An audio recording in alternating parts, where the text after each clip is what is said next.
In this video, I continue the work to get my door locks working properly. If you want to see how I got the panel off and the switches off, check out my previous video. I'll put a link to it on the screen and in the description. But in this video, I will be focusing on the lock actuator. The lock and unlock button actuate the passenger side just fine, but not the driver's side.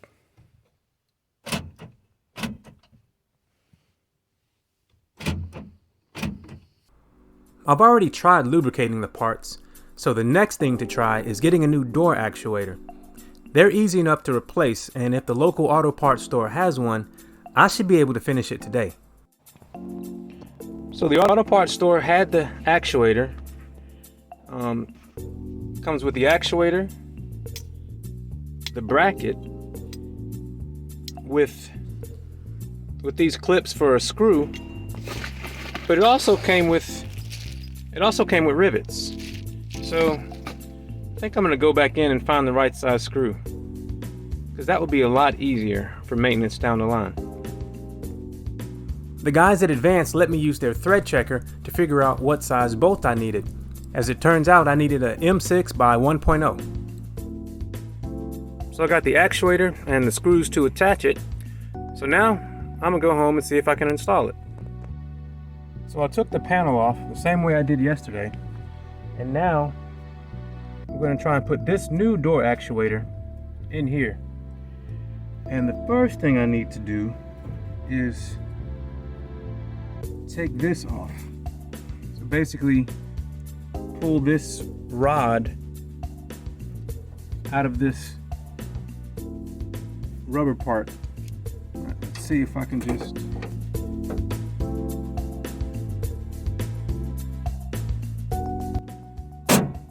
there we go. So now the only thing left to do is to take the actuator itself off. And it is attached with these rivets here and here. So I'm gonna get a drill and drill them out. All right, let's see if this drill bit was big enough.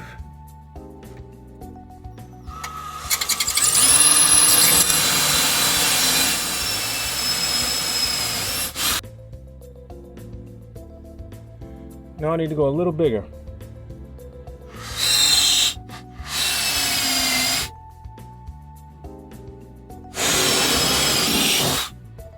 Started with a drill bit that was too small on this one, so it just spun around. If I ever have to do this again, I'm going to use a 15/64 drill bit, because that is the same size drill bit I end up using later to open up the holes for the bolts. Finally. So that should allow me to take it out.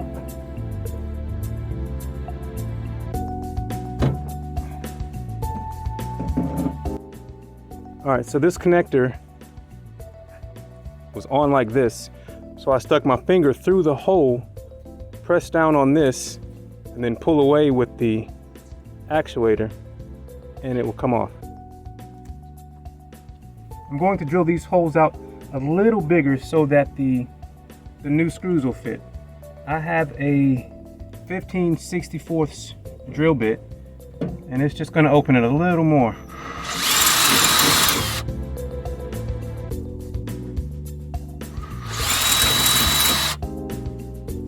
All right, let's see if the screw fits. Perfect. So now I have to put the new bracket, dadgummit.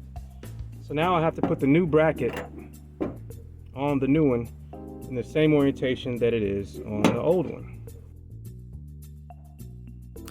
They don't come pre-assembled with the bracket because the driver and passenger side are mounted differently, but they do use the same actuator. This bolt goes all the way through the housing and is held on with washers and a little nut.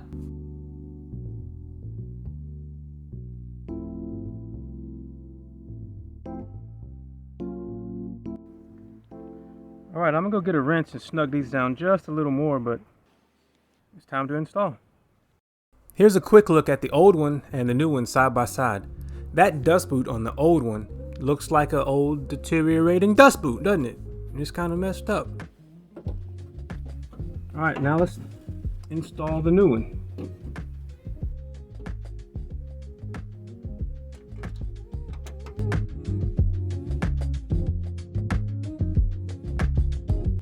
Snug them down.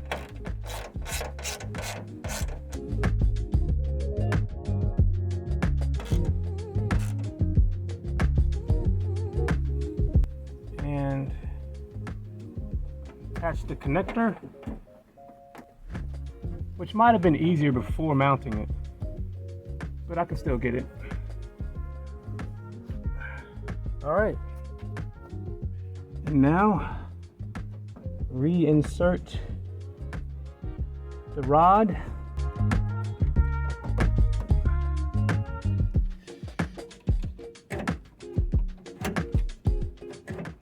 All right, so now let's see if it works.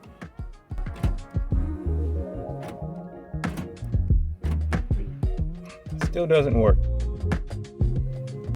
Well, I guess things just had to get warmed up a little bit because it works now.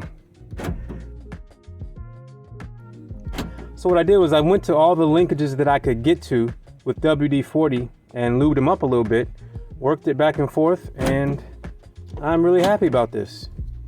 So now I can close everything back up. One of the next things I'm going to do is replace all of these, because as you can see, a lot of them are missing. Actually, most of them are missing. And let's see, some, yeah, they're just crumbling apart. So I'm going to replace those, but all in all, I'm happy with what I got accomplished, because now I can get in whatever door I want. I've made quite a bit of progress with this truck since I got it, but there is still a lot of work to do. If you'd like to follow along to see what else I do to improve this truck, hit subscribe. Thanks for watching. Take care.